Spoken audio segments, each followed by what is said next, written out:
And we're super excited to bring on the guest we have today, Ben Schuster. He worked at BlackRock, which if you've been in real estate for any amount of time, you've heard that name, and then moved over into the private equity real estate space. So we're going to get a ton of technical knowledge from this gentleman today, and we're also going to get some really great advice, even though he's only been at it for 6 months, on parenting. So super excited to share the knowledge that Ben has in both of these spaces. And so without further ado, Ben, thanks for being here and welcome to the show. Well, that's kind of the point of this episode, or our platform a little bit, is that I've been a guest on a bunch of podcasts. Trevor has too, where it's, hey, what's the W-2 to, what's the story on real estate? Why'd you start your career? Yeah. Well, I went over to the, being an entrepreneur, and don't get me wrong, I've enjoyed those, but, and I would love to hear your take on this, but, my son, he turned two this last December. My daughter will be born here in April, but I had a lot of dads, or a lot of, I'll call it older businessmen who I knew prior to me being a dad, who would give me advice about, going on. And a lot of these guys would just straight up say like, oh, don't ever get married, don't ever do it. And not all of them, but a few. And, but it wasn't until after my son came out that I had this experience where I met other dads who started really opening up and being like, oh my God, like, you have a kid, that's so great. And then they would start telling you about their kids. And then they would kind of start like all of a sudden I felt like I had this, like I'd been inducted into this other body of people who had also made the decision to have kids and were all really happy about. And that was something that I just didn't, I always wanted kids, but I didn't really know what kind of community there was amongst dads until I was a part of it. And, that's someone that was mad that they were able to share with them. They had kids. Say it again. None of them were mad they were a father. But it was the individuals who were, and that's why I call it the grass is greener. It was only a few, but they were outspoken about it for whatever specific thing they were dealing with in their life at that time. But the majority of the other ones who had kids, they loved being dads, but they just weren't as vocal with a non-father about those things. They just, as young, they're talking to some guy in his 20s who's being a single 20-year-old dude. They're not going over, telling me about how excited they are about their kids, first word, or some funny story about, something cute that their child did, where like my wife and I still now, we find it, we want to text people when our son happens to say Hakuna Matata watching Lion King. We're just like over the moon excited about this, minorly not big at that. It's just so impressive, It's funny how we have we got this genetic coding that is makes us love these things, because in all practicality, especially in those early years, they get in the way. They're interruptive, they're needy, and it's almost like we're not even allowed to say it. We're just like, oh, I just love my kids, But they're what's the joke? Dopamine dealers. They're like so much work. And then you hug them and you're like, oh my God, this is so worth it. But Ben, I guess, we're, as the hosts here, we're talking too much. So let's go over to you. So let's hear the story. New dad, she's just 6 months. Let's hear the story with that. We'll get into the business.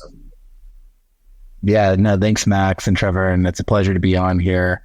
I have a little girl, first time dad, 6-month-old baby girl named Riley, as you mentioned. And I just was kind of lighting up on the inside hearing you guys talk about being a dad and making that transition from, let's just say, early 30-year-olds and your 20-year-olds, you're a bachelor and you kind of run around with your buddies and they talk about, oh yeah, I don't want to have kids, or I want to delay, I want to focus on my career. And my wife and I were very, we always had aspirations, and, it would have been a deal breaker for both of us if we weren't, open to building a family and having kids. And ever since, she came out and becoming a dad, Max, I agree with everything you just said. It's opened up in a whole new world, especially to what I do personally. I'll talk on the career side, but even just more importantly, it's my biggest accomplishment I've ever had is becoming a dad. And it's changed me in more ways than I could even imagine. For my mindset, the way I think about what really matters in life. I like that when I talk to people about it, that are dads or maybe are not dads, it really put horse blinders on, and it's made me more focused on really what matters in life. And it's been monumental to not only like my relationship with my wife and just our family, but also my career, my mental health, and just why I do what I do. And it gave me so much more purpose and allowed me to connect more with my colleagues, as well as our investors and our partners on a much more deeper basis. And like you said, the dopamine dealers, every morning, I'm the one that wakes up around, when she wakes up, let's say maybe it's 4:30, maybe it's 6 a.m. But I love getting up and going to see her, and my eyes are barely open. I'm tired, but as soon as I see her and she gives me a big smile and laughs, it's like, it just like warms my day and just gives me that dopamine. And then I'll spend time with her in the morning, and my wife, she can get some sleep because she's usually the one that's waking up in the middle of the night. So it's been quite the journey, and I want more already. So my wife and I are kind of gearing up for the next one as well. And I'm happy to go into it more, but I always strongly encourage young males that are, are trying to push the family, fatherhood and the kids to the side while they focus on their career. I always tell them, if you have a fiance, if you have a serious girlfriend, you have a wife, like, have kids, and it will exponentially propel your career and everything that you do in life. It's such a huge motivator. And then you'll make sure that you're doing things for the right reasons, I feel. But yeah, so thanks for having me. And I love talking about being a dad. And I also love talking about real estate, but I think I prefer talking about being a dad more than anything else in the world.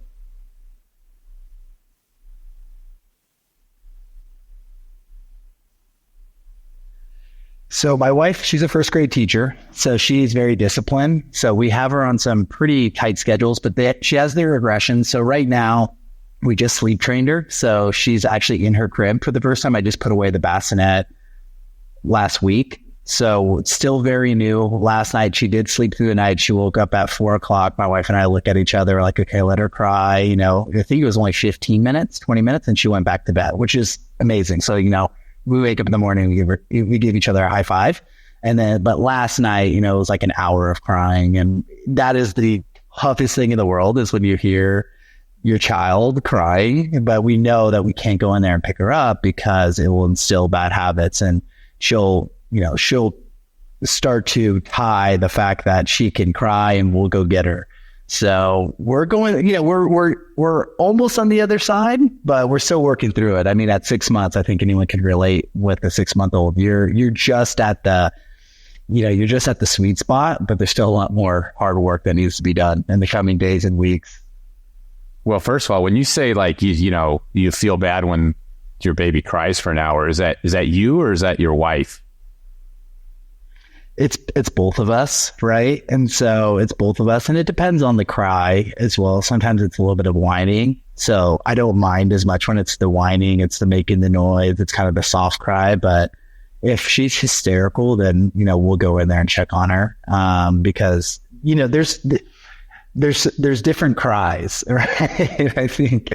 But we've gotten better. Just my wife, she's amazing, and she was, I think, put on this earth to be a mom. I really do feel that way.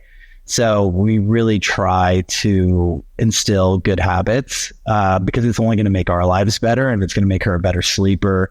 And so it's tough, but we fall into that camp where you can't. Well, I was going to say, are you doing the taking care of babies? Yes, we do the taking care of babies. So, Kara, I believe, I had to watch all those videos before. My wife, she subscribes to Kara, and that's been a huge, huge help. Actually, one of my buddies, I was just at his baby shower over the weekend. He's having his first child, and we sent him over all of, the documents and the videos, and now him and his wife are watching it. And I totally believe in it. And I basically just do whatever my wife says. And so she's a follower. We found that our son would go to sleep at about 17 minutes. We would do the have you seen this, Trevor? And if you're going through this right now, then you can correct me. But it's where you go in, you put the kid down, and then you leave them for like 5 minutes. And you go in, you check on them, you give them a hug. You're not supposed to pick them up. You can kind of go down, you can pat them on the back, let them know you're there so that they're not thinking that you've like abandoned them. Then you leave the room for 10 minutes. And then you come back in, or it's kind of like a doubling the amount of time they're in there. And we found that our son would pass out, and I mean like knocked out, about 17 minutes. And, they say if you do about 2 weeks, then, you kind of have this train. But we were, I think everyone struggles with it. I am still very guilty of like taking my son when he's crying, because if it's an hour, we probably wouldn't. I don't think we'd be able to make it for an hour. I'd probably end up, lying down on we have a couch that's in the baby's room, put him on my chest, have him go to sleep. Now that he's, over the age of 2, that doesn't happen anymore. Now he can actually get out of the bed on his own and come wake us up in the morning. But it was, just out of curiosity, do you guys, one of the things that my wife is very critical on is like the nap schedules during the day. And that's another Kara thing. And so even when she goes out and gets her nails done, or maybe she goes to a happy hour with a girlfriend and she leaves me with the baby, she's writing the schedule out for me on a sticky pad.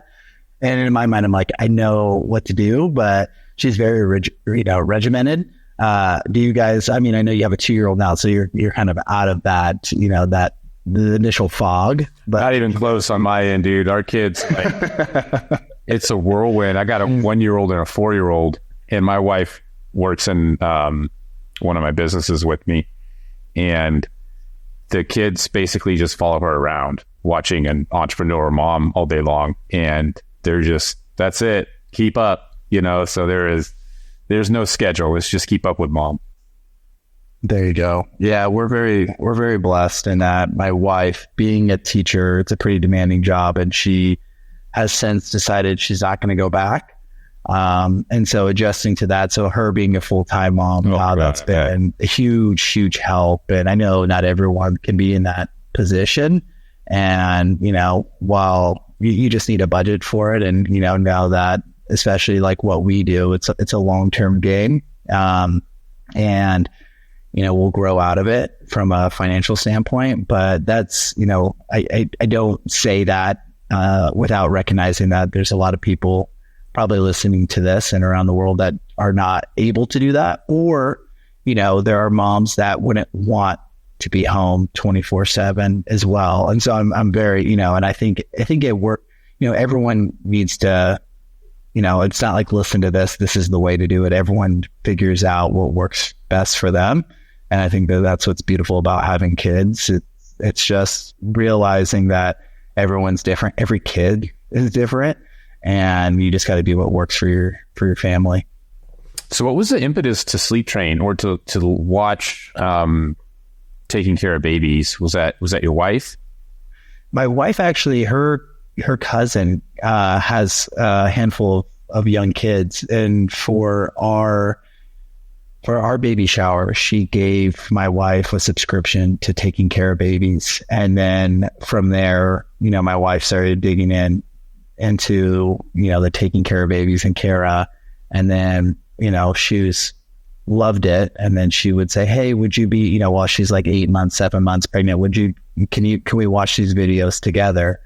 And I thought that was a really cool time for her and I to bond. We would just, lay in bed, I'd throw my laptop on and we'd watch a couple of those videos. And personally, like, I've never changed a baby's diaper before. I'm not the guy at the party like, hey, let me hold your baby before I had a kid, right? I didn't really care.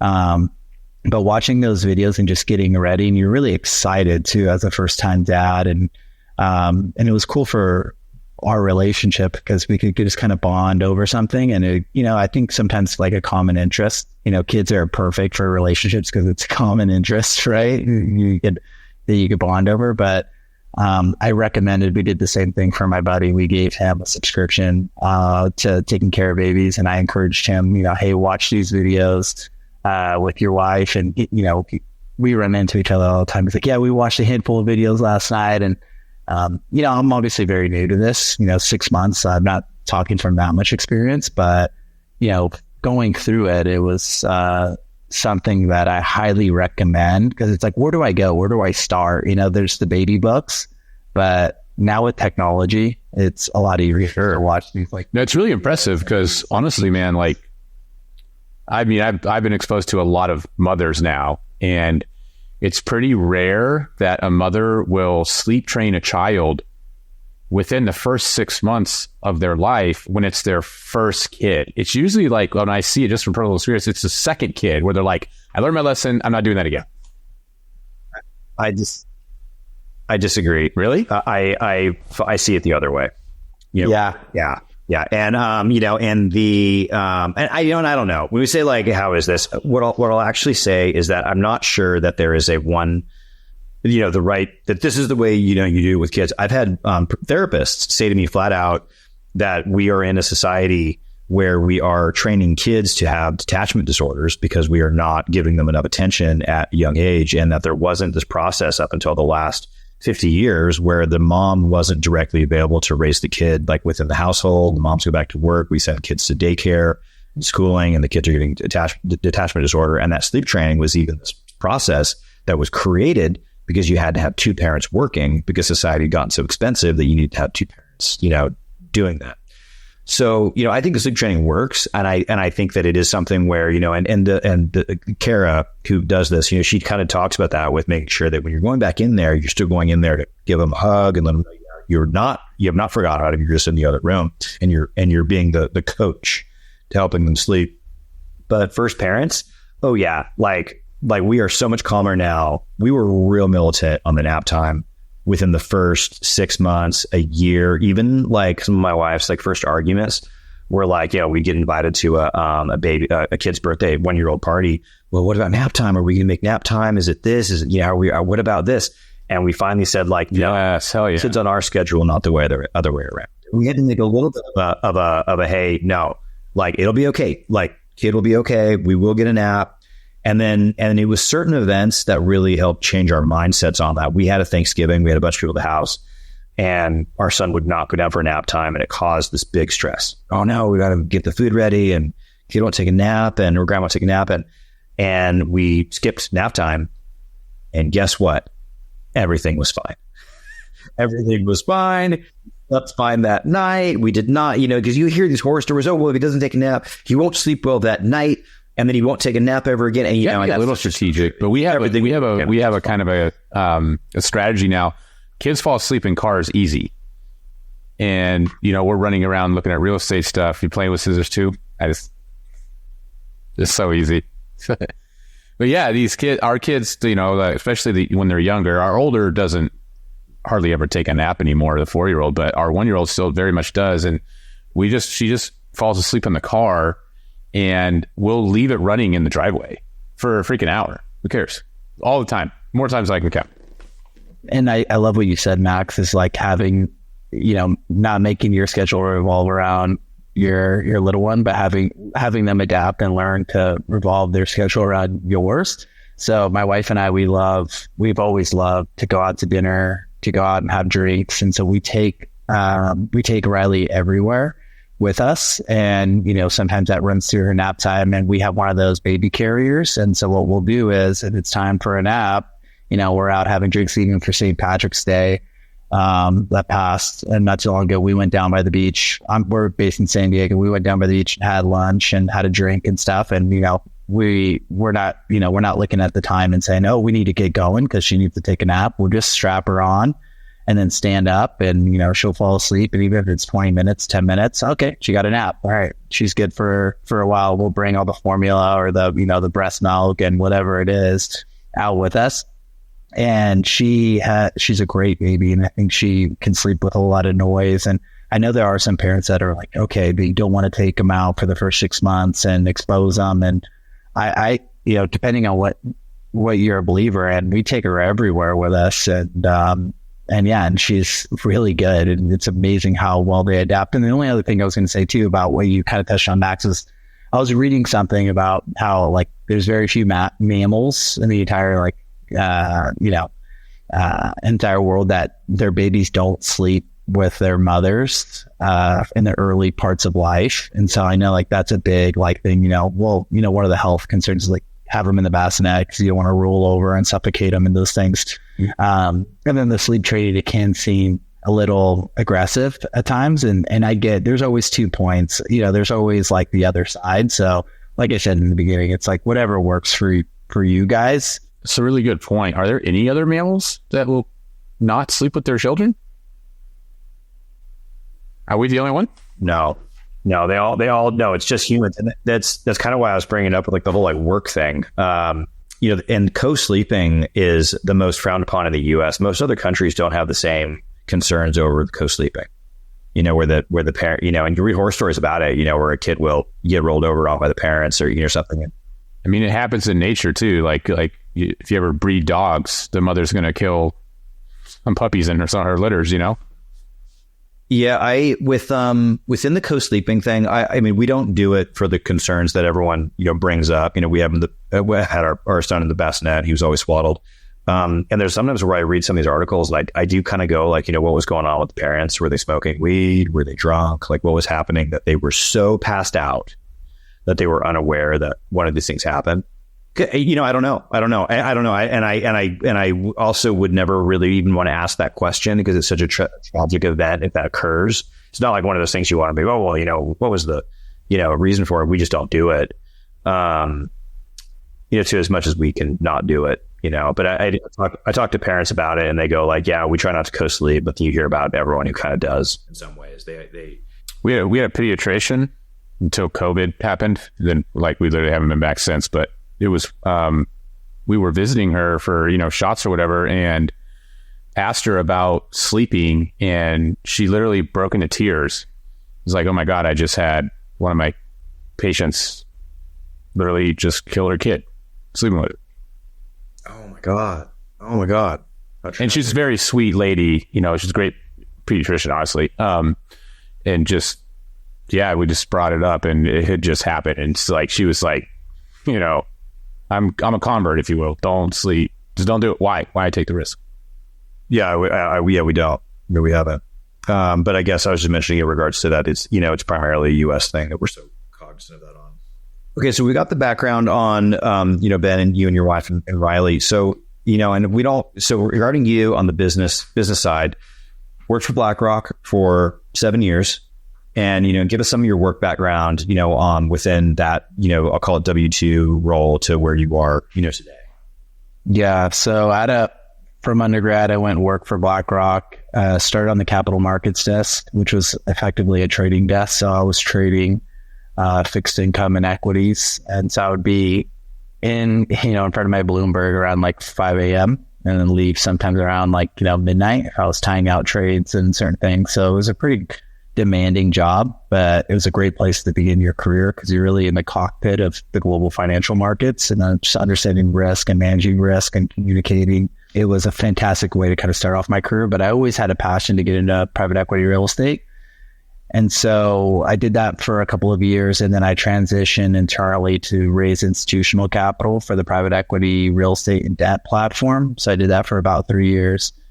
Which was fantastic. So I was working under a senior managing director, going out and meeting with large institutional allocators, so pension funds, endowments, family offices, and was raising money for our commingled funds, which were core and value add across multiple asset classes. And then I really wanted to get into the trenches on the investment side. And so I was fortunate enough to then move over from that role onto the investment team where I oversaw a portfolio of industrial, retail, and Class A multifamily, and also did a little bit of development at BlackRock.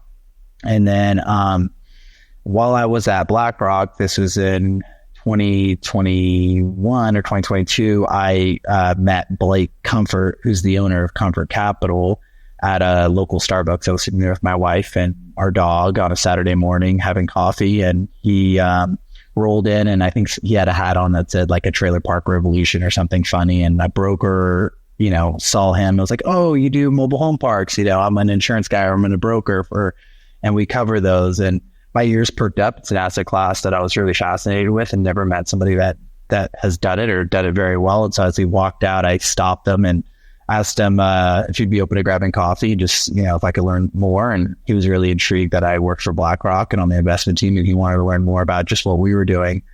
And we became friends over 2 years, just talking about deals and family, some of the stuff we're talking about now. And he approached me in December of 2022, asking me if I ever thought about leaving BlackRock and coming and joining his company as a partner and helping, lead the capital formation and investor relations function for Comfort, as well as sitting on the deal team.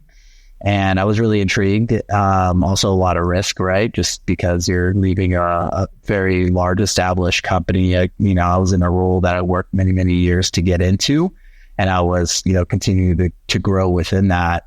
But it was something where, it was something that I think was, godly in a way, and felt very drawn to it.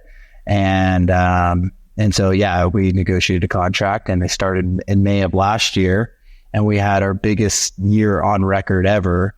In 2023, we brought in about $50 million of capital, $20 million of which is 1031 capital, and $30 million, which was fresh equity. And it's been quite the ride. And Max, I see your little one back there, very cute. I'm excited to get in the toddler stage. I had to mute real quick. No, I want to go back to all of these big numbers that you were going in, that you're raising for. We have a very big push to bring in a role that you are doing for Comfort at our organization now. Yeah, and because we're just finding that we're so bogged down doing operations and looking for deals, and this is something that the solopreneurs really realize very quickly is scaling is really the part of it. You need to have a major player who has, y'all call it the Ben Schuster experience level of being at that trading desk, understanding basis point spreads on deals, understanding the risk adjusted returns for each individual portfolio you're managing, how much capital is going in from those different major organizations. And this is one thing, I guess I'll do a quick sidebar on this within, for listeners. The major players of the real estate space who are putting out large swaths of capital are risk adjusting those dollars, where it might look like you've got a fund that's got $500 billion or some major amount, and you go, oh, well, they invest in real estate. When in reality, they invest on very specific expected returns with very expected specific risk adjusted returns attached to that. 17 IRRs are your higher risk value add deals, but they might put out a lot of money on an 8 to a 10% expected return for a core asset because they're sure, or I shouldn't say sure, but they don't expect there to be any risk in those. 9 to 10%, they can have a relatively sure expectation of having those numbers hit.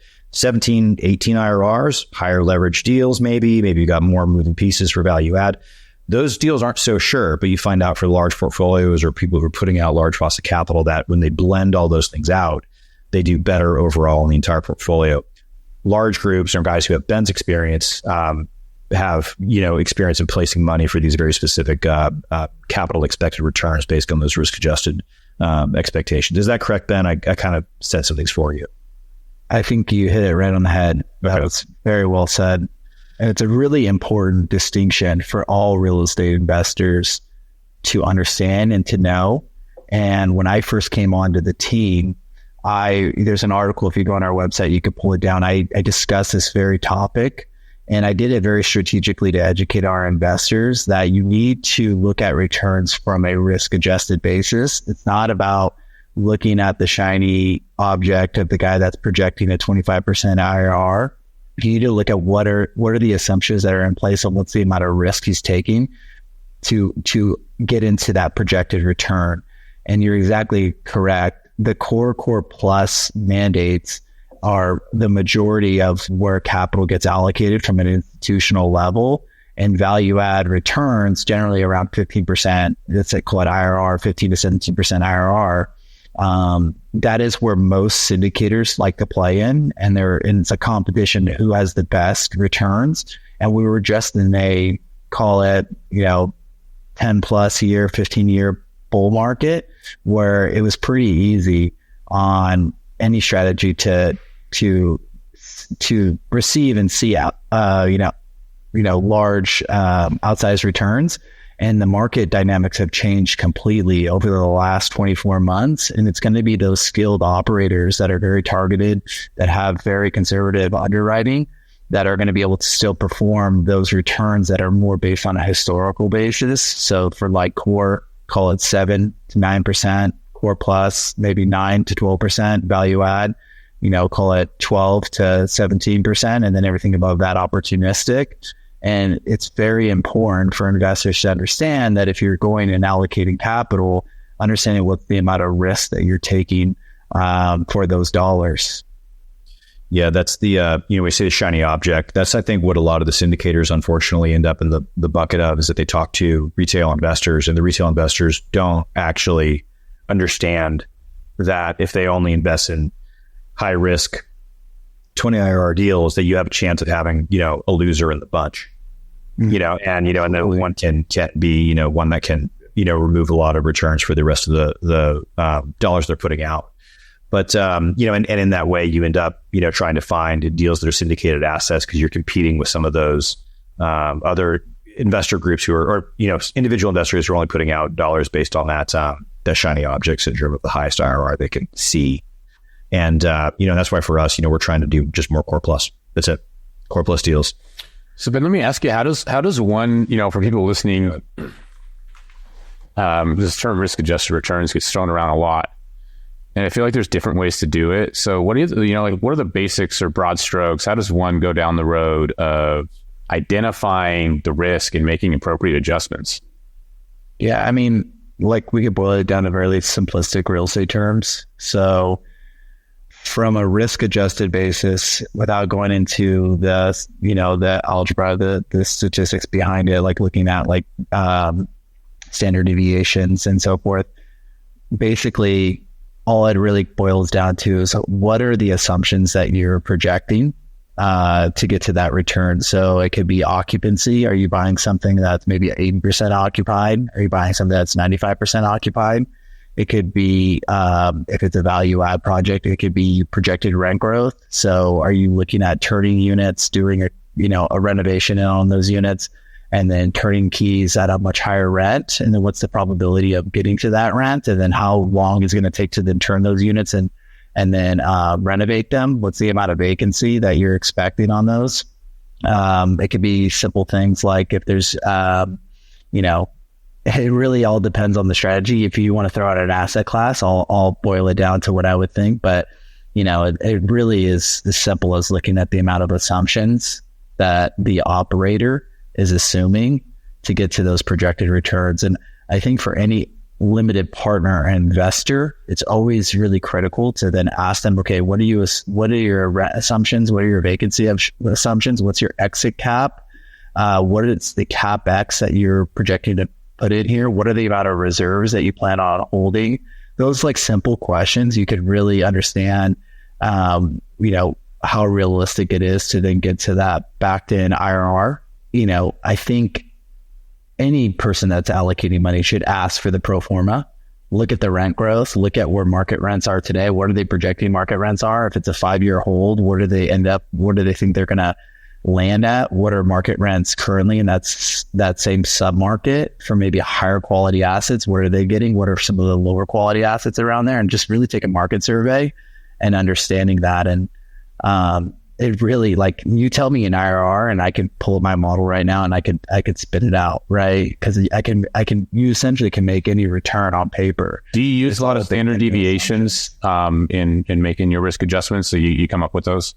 No, I mean, you're for real estate, you're using you're doing it.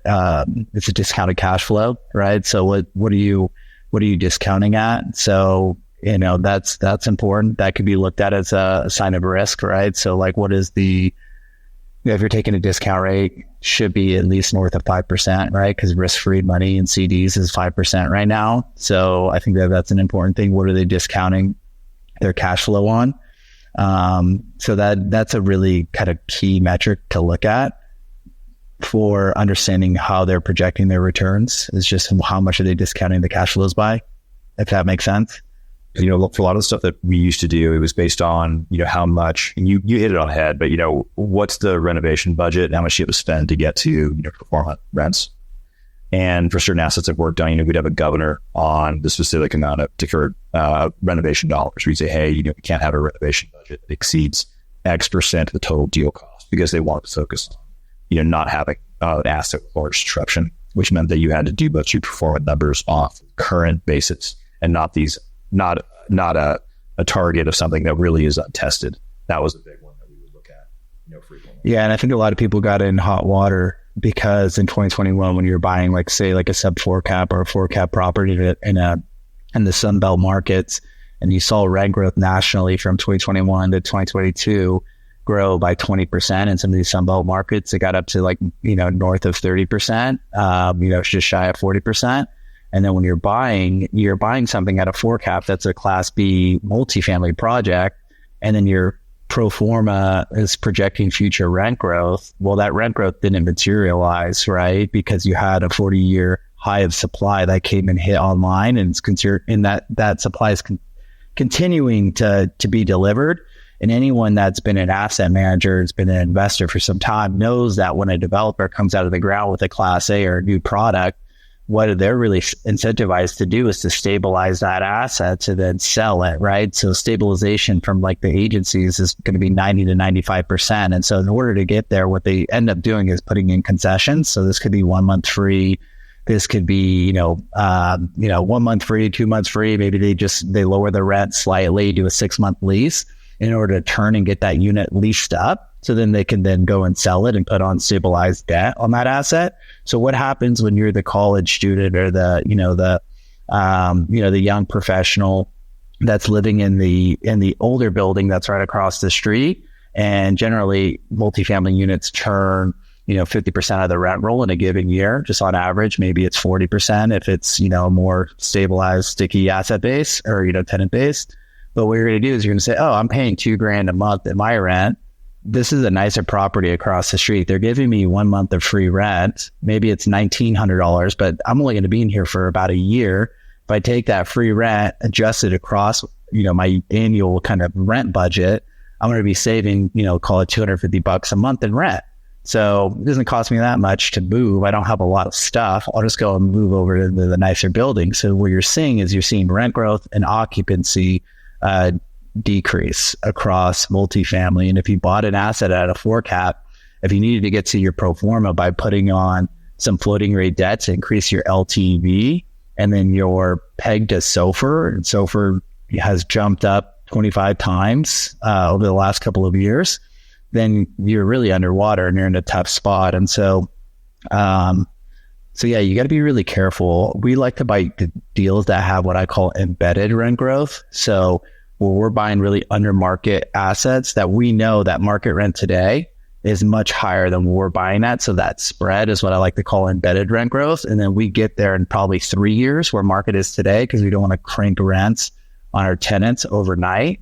But then in 3 years, what I believe is going to happen is that a lot of this new supply that's coming online is going to get absorbed. And then because of where debt's at, construction feasibility, doesn't make sense on a return on cost to build. So what will happen is that we're going to be undersupplied in the next 2 years. Everything that's hitting online will get absorbed. And I think that rent growth for multifamily will just go on another tear. And then us in the MHC space, we're just the tortoise and they're the hare. So I feel like as long as we can buy deals that are under market today based on a proven market rent, that in 2 to 3 years, that multifamily will lead the race again and it will shoot up once all the deals, all that absorption has happened. So a long-winded answer, but hopefully that gives listeners some context of how I think about the market today. It's a very similar factor that occurred after the last recession, was that, you had no new developments that were coming on the ground. They had buildings that were finished being built, I'll call it in like 2009, but then you didn't have anything that was breaking ground. From really 2008, nothing was breaking ground. 2009, nothing was breaking ground. 10, 11, 12, nothing. And you had this dearth of new supply that was not hitting the market. And then that caused a shortage of housing in addition to massive inflation from how much the government printed out, starting in 2013, huge rise came up. And now we're in a similar factor where you've got, what's going to happen here again is a lack of new shovels entering the ground during this period of time. And then they'll start again, in a couple of years where, those numbers for new construction will start happening. But there's going to be a shortage of new developments that are going to be hitting the market next, I'll call it a lot of new developments are hitting the market within the next 18 to 30 months, and there'll be a dearth after that period of time. Yeah, I mean, Max, you hit it right on the head. We have never caught up from what happened in the 2008 financial crisis, nor will we probably ever catch up. There's 6 million units short, housing units short in the United States, and this current kind of recession that we're going through is only going to exacerbate the problem. So the tailwinds for our space, the trend, the mega trends are still much in our favor. This is kind of a short-term, for multi, this is kind of a short-term circumstance that happened when the Fed funds rate jumps up 25 times and, faster than any point in the last 40 years. And just where the dynamics where just basically debt was free and where cap rates got so compressed. And so I don't think that you're going to see a ton of distress, but, we are probably going to go through a couple of years where there is going to be some operators that might be hurting, and those operators, most every time, if I ask somebody that, one of our investors that also does multifamily, and they tell me, hey, my distributions on this deal got cut it by 2/3, I'm kind of pissed off. I trust you guys more. I always say, oh, well, hold on. These guys, I know, right? They're very good. Let's just when did they buy it? Let me guess, 2021. Yeah, it was a 1031 exchange that they rolled. And so, they took some floating rate debt. The fundamentals are still great, right? It's just kind of where your entry point was and getting too aggressive at a time where the market peaks. Absolutely. Yeah, absolutely. Yeah, that's really, and I think and it's funny because a lot of deals we were underwriting for all of 21 and 22, we were having trouble making sense of anything. We were getting smoked on every offer out.